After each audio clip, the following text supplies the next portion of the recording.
Hey everybody, welcome to another edition of the Casino Business Podcast. We're here for the long-awaited return of Juan Romero, CEO of Volante Software. Juan, thank you so much for being here. Morning, Craig. It's good to see you again, man. It's been too long. It has been too long, and I'm excited about this topic because it's something that, with your software, I know it's been in the works for a while. Maybe it's already been something that your customers can take advantage of. But what I love about the conversation we had offline was how you're helping people go from top line revenue per game to bottom line revenue per game. And this isn't an infomercial at all. This is just, it's Casino Business Podcast. I think this is just a huge transformational shift in how casinos can look at every one of the games in the slot floor. Because for me as an outsider, I like interviewing people. I like hearing, understanding operations and things that when I worked in the casino, I didn't work on that side. And it seems like it's always top line revenue per game. That's what they talk about. Oh, this game does, $1,000 a day or whatever. But tell me about how SlotTrak is helping operators kind of shift from just seeing top line to bottom line. Right. So, I mean, yeah, you're right. Traditionally, everyone is looking at the cost of a cabinet and how much, revenue that generates, and kind of takes those things into accord when they're making their decisions. But with SlotTrak, what we've been able to do is across all of the modules, really start gathering more of that operational data that's providing insights into the actual service around those games. Right. So for instance, with the part utilization, or let me back up all the way to the kind of the beginning of the life cycle, I guess. With the contract module, obviously we can take a look at all of the contract costs associated with purchasing games, and from a line item standpoint. So, and I know they already have that information, but now we have it on a machine by machine basis, right? Got it. So real quick to interject. So I guess people could obviously look at the bottom line in the sense that, okay, we paid this much per game, or it's X percent of revenue from this game is going to the manufacturer. So that's kind of the easy calculation. And when you talk about modules, it's because SlotTrak, your software, it's kind of you've built it in a way that's modular, with modules where it's like, oh, we want this, we don't want this, so they can kind of pick and choose what parts of your software they're using on their slot floor.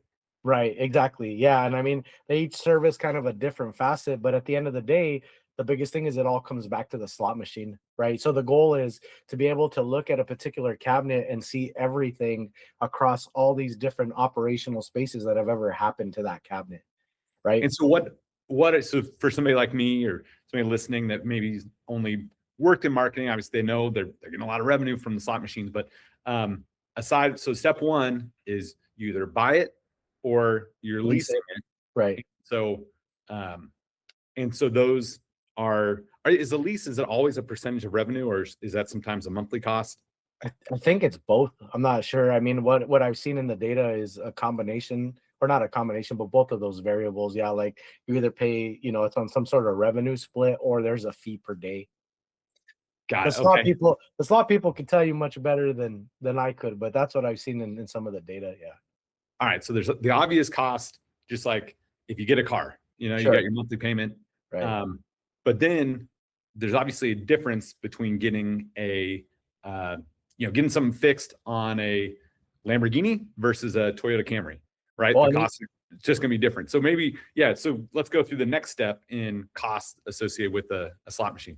Right. So, I mean, you got to think about like all those touch points, right? Whether it's labor in the form of, having to move that machine, having to convert that machine. So you got that aspect of it. Then you have the hard cost of items like parts, right? So how many button panels, how many bill validators have I had to put into this game? So that's another item or another cost center. And then the other one is like, what is the revenue opportunity that was lost by this game being down in any one of those circumstances, right? And so what we really done is set out with operators to build a set of modules that can gauge all of those items and go, all right, you brought up cars earlier, and that's a great analogy, because not only, when you go look at it, you have the sticker price at the top, but people, they don't look at that window all the time underneath it. And that's going to tell you, you know, the cost of tires, how much gas you're expected to put into it. And that's kind of what we're chasing from a slot machine perspective is like, yeah, we know this is how much you paid. And if it's a purchase, or this is how much the lease cost is going to cost you, right? But what are all the maintenance and the downtime and the revenue opportunity that was lost? And when you take all those into account, what really is this game bringing to the floor? Right. And the reason that we really want to chase that, and you know, the conversations with operators, is they have better negotiating leverage at that point, and they also have ability to look at cabinets and plan their revenue, or excuse me, their labor accordingly, and then subsequently negotiate with the vendors as, you know, as they need to. And so you've seen, and operators have seen, that certain games require labor, like more labor than others. Like is that because they break down more often, so people are having to go check on that machine more? Or what are some things that your operators have uncovered where like, holy smokes, I didn't realize this game is taking 3 times as much XYZ as this other game? Yeah, so the first part is that, you know, what's breaking and why is it breaking and how frequently is it breaking. The second thing is, yeah, some cabinets do require a ton more labor, right? So using things like the project module and the slot file, we can see the attributes of that cabinet that's coming on the floor. And because we're using things like electronic checklists now to do installations or conversions, I can say if you have 3 Tech 2s, it takes 3 days to install this thing. Whereas if you had 5, maybe it would take a day and a half, right? And we can look at that on a cabinet by cabinet basis, because some of them have signs, some of them are wide area. So we can really like get a nice granular picture of what type of labor it's going to take to get these games on the floor faster, which is then going to obviously allow you to begin gaining revenue from those games. Interesting. So you've got, on the one hand, you're looking at all these different slot machines and cabinet types and seeing, hey, you know what, this game, it may drive just as much revenue, game A, as game B, but look at the data. Game A requires twice as much labor, and it's breaking down 3 times as often. Right. And it takes twice as long to install, and, you know, the preventative maintenance, because that's another thing, right? You have your preventative maintenance. We're tracking that electronically as well. So it's like, maybe this game is far more complex and it takes twice as long to PM, right? So all of those things can go into these decisions and evaluations in terms of what is the right. And I mean, at the end of the day too, right? You got to look at it and be like, well, they're going to put in games that people are going to play. Well, without a doubt. But which ones are really your most profitable? Right. And how can you even find other cabinets maybe, or other types of games that share those same gameplay mechanics that aren't as burdensome on the labor side, right? And that's really something that has never really been looked at before, you know, holistically. You're getting pieces of things, but there's never been, you know, this one area where we can cumulatively look at the effects across all of these different work items and hard costs in one area and be like, exactly what you said, the games in column A are just much more profitable than the ones in column B, even though from a top line perspective they look equal. Right. And even if the games that column A, they may even generate an extra 5% revenue per game. Sure. But if it's like, hey, we'd get 10,000 more in revenue with these games, but the cost is 20,000 more, then from a bottom line perspective, you're better off having the games that maybe aren't quite as popular. Absolutely. You get more profit. Well, and then, yeah, exactly. And then, you know, the other thing is with things like the slot file where we're keeping all of those configuration points. I mean, if you really want to do a good comparison, you can say, well, people love this type of gameplay and these, you know, the configuration that we have out on the floor. Maybe we can find other titles across our floor that share similar attributes. So you're still putting games on the floor that have that same feel, right? But they just, yeah, they don't cost as much. And really our goal is to put all of that data in the hands of operators so that when they're talking to the vendors, they can really have the leverage that they need. Because I mean, let's face it, those slot machines, they ain't getting any cheaper, man. They go up, like everything else, it's going up every year, you know? Right. And you mentioned another thing about labor costs, like having 2 versus 5 slot techs, because I think this is another interesting aspect where it's like, hey, look, you can save costs by having 2, But then these games that are generating X dollars per day are going to be out of service 3 times as long. So it's something that you're at least able to provide these operators the math where they can decide, hey, is it worth just hiring a couple more people because we're going to generate twice as much in extra revenue by having games online more than if we just go cheap on labor and deal with having a bunch of games offline. Yeah, and the thing is, using those checklists and being able to dissect like each segment of the process, the other good thing is we can look at it from a holistic process standpoint and say, this setup portion or the configuration of the game is taking longer. So we can identify the steps in the process where there's kind of bottlenecks. But the biggest thing there too is we can look at it from a labor category and even from an individual standpoint. So maybe you and I are both tech threes, but I take, an hour longer than you do in any particular step. We can identify that and then figure out ways to train. Like maybe Craig handles the staging faster than anyone else. Why is that? What is he doing? Can we make it now? Is that portion of the process like Craig's to own because he does it so well? And in the meantime, let's get everyone else up to his standard of doing that thing. And some of it, we're seeing a lot of this institutional siloed information. Like Craig's been doing it for 15 years. That's why he can do it faster. But by just identifying who does those things, we can start plugging the holes and being like, let's bring these guys in for some sort of training to disseminate that knowledge across the base of individuals. And it seems like having software track all that makes management a lot easier, because if you're like, I got a feeling that, Bill, the slot tech is going slower than the other one. I mean, tracking that, like, are you going to be looking over Bill's shoulder? Like, hey, you're going a little slow there. Like but if it's just, I've got black and white data that's like, hey, he's doing, 20% more of these tasks than you are, it makes that conversation a lot easier. Because it's not just like, oh, I've got a gut feeling. It's like, it's here. Well, and because everything's time stamped, you also have the time element in there as well, right? So maybe Craig does twice as many because he works in a shift where there's 10 technicians. Or maybe Craig works at night and that's our lowest time, or maybe it's on Thursdays and we don't have the volume. So there's all these variables that you can kind of look at that would explain the other side of that too, right? Like, yeah, it takes Craig twice as long, but he's working in the prime hours and he's getting called to do 50 other things while he's doing this.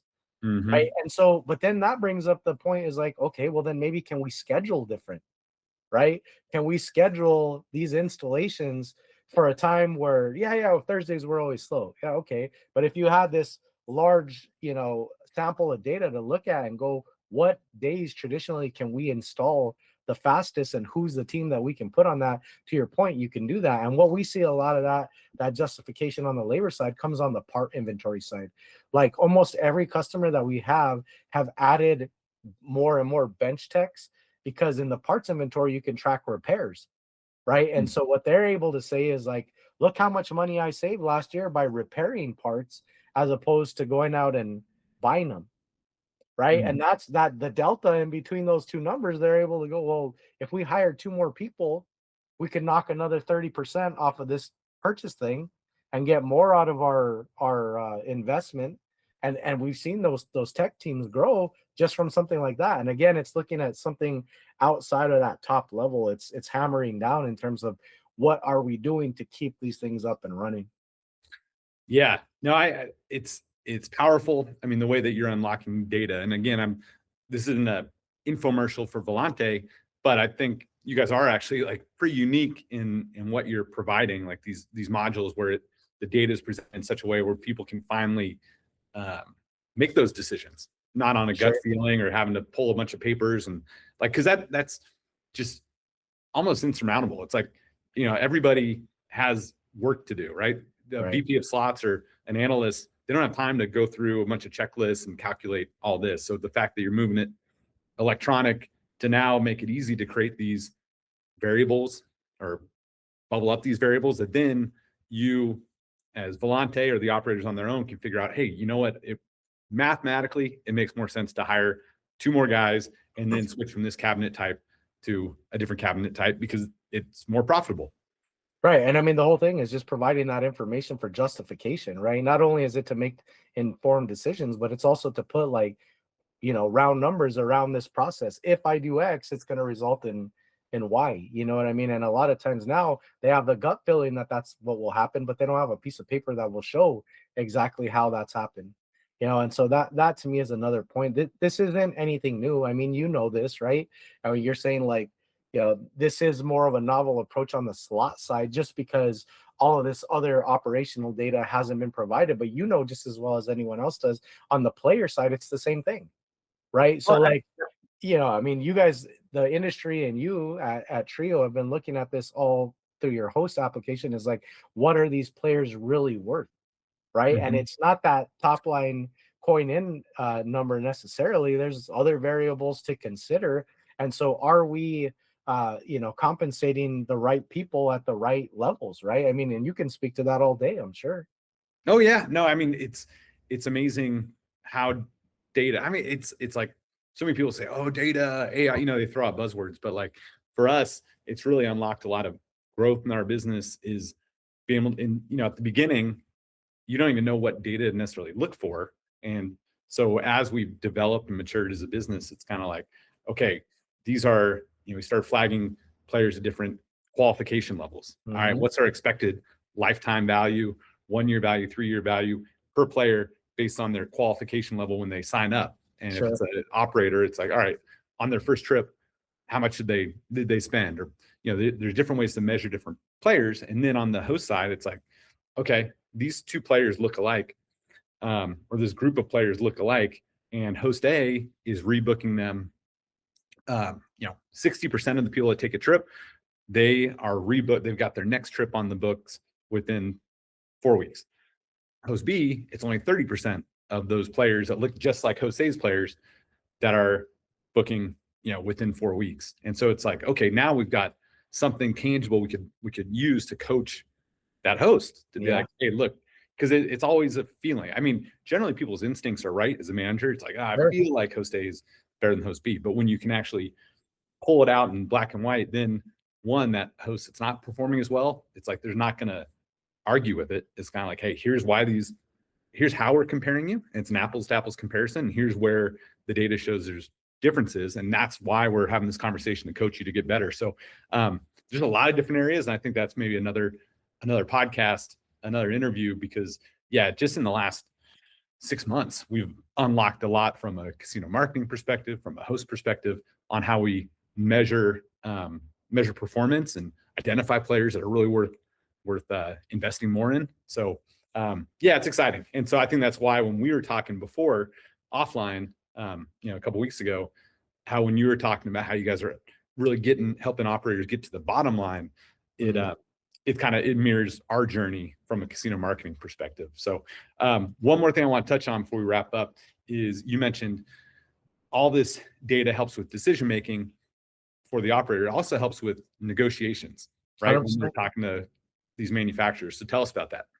Yeah, I mean, the whole thing is if you can really take a look, and it's like you said, right? Everyone has a feeling about what's what, and they're probably generally right. But I mean, it's a different conversation if you come to me and say, "Hey, Juan, we're gonna cut you a real smoking deal, and it's gonna cost you X per cabinet," and I go, "Well, that sounds good. It's a little higher than usual or whatever." But if I can throw a bunch of reports in front of you and go, "Well, yeah, that number sounds really good," until you look at X amount of parts that I've put in, the labor that I've incurred, keeping the game up and running, the amount of mill log entries that have been generated from errors, and having your game open. And even at that, through the various checklists and projects, saying the potential downtime, because we know when things are open and closed and when games are up and down, so being able to put all that in front of you and go, number X doesn't sound too great to me, because of all this other stuff. And on top of it, looking at, again, we talked about where we started talking about contracts, is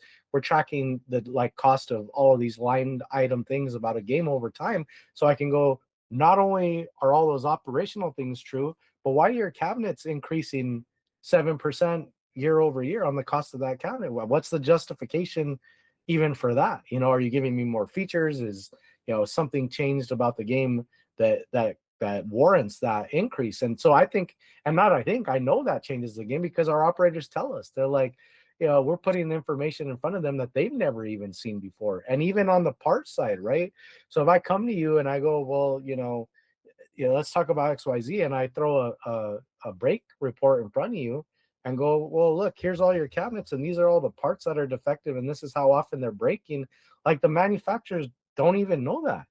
I mean, how would they, right? They're not getting this information across such a large sample size in real life, right? Mhm. So it's like even the quality of the parts and the problems that are recurring can all be laid out. And yeah, that's all, to me, that's all negotiating leverage, because you should be paying for, or you buying or you should be paying for what you're getting, not this inflated cost.